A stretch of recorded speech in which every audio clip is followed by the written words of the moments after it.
साईं बाबा के कुछ जीवन के रहस्य हम आपको बताने जा रहे हैं, जिसे सुनकर आप आश्चर्यचकित हो जाएंगे। हमने साईं चरित्र ग्रंथ, साईं भारती ग्रंथ और बहुत से ग्रंथों का अध्ययन किया। अध्ययन करने के बाद हमें यह महसूस हुआ कि साईं बाबा के माता पिता देवगिरी और अम्बा थे। ये निसंतान थे और भगवान शंकर पार्वती के परम भक्त थे और इनका जीवन में बहुत उतार चढ़ाव आया। जी हाँ, साईं बाबा का जन्म स्थान पथरी गांव है, जहां आज भी साईं बाबा का स्मारक बना हुआ है। आज भी साईं बाबा के वंशज विभिन्न देशों पर, राज्यों पर निवास कर रहे हैं। साईं बाबा जब जन्म हुआ तब उनके घर पर देवगिरी जब अपने नाव को बांधने के लिए नदी पर गया, पत्नी ने कहा कि देवा, मूसलाधार बारिश हो रहा है, बादल चमक रहे हैं, बिल्कुल ना जाओ।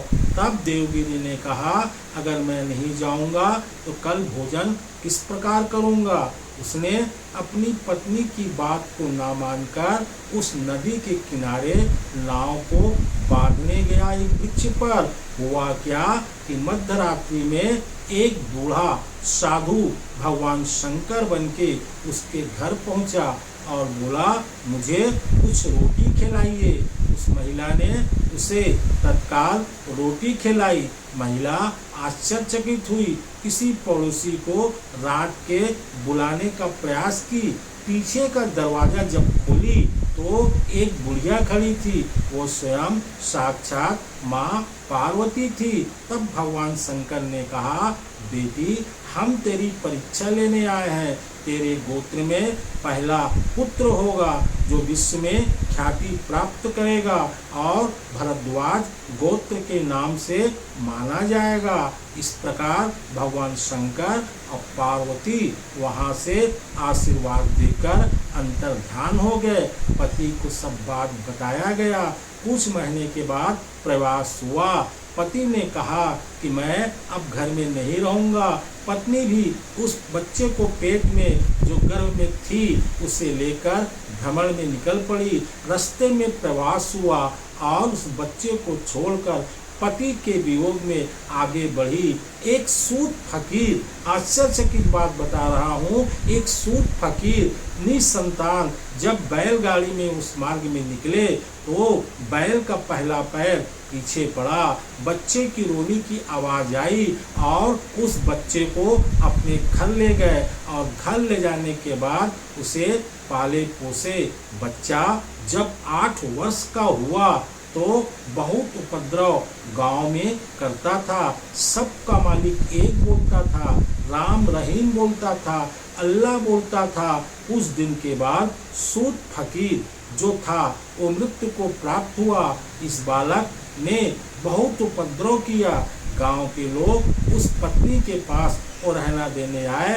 तब गुरु गोपाल राव के आश्रम में उस बच्चे को लेके गई, जहां उसका नाम बापू पड़ा और वह गुरु उस बच्चे को अपने पास रखा। पास रखने के बाद वह बच्चा इतना दीक्षा में, शिक्षा में निपुण हुआ। एक दिन गुरु उसे जंगल ले गए।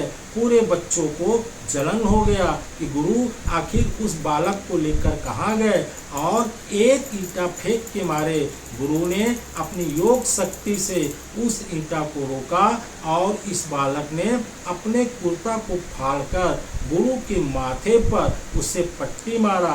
और गुरु ने आश्चर्यचकित बात बता रहा हूँ, यह ईंटा उन्हें भेज दिया कि बालक, यह ईंटा जब तक तेरे पास रहेगा तेरा जीवन सुरक्षित चमत्कारों से भरा रहेगा और जिस दिन यह ईंटा टूट जाएगा तेरा जीवन लीला समाप्त हो जाएगा।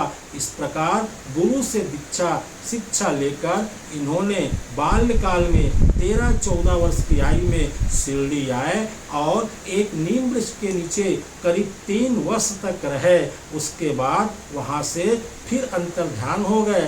फिर बाबा साईं ने चांद भाई पाटिल की बारात पर कहाँ है, शिरडी आए। और जब शिरडी आए खंडोवा मंदिर के पुजारी वाजा खंडोरा मंदिर के पुजारी महासलापति ने इन्हें साईं नाम से संबोधित किया।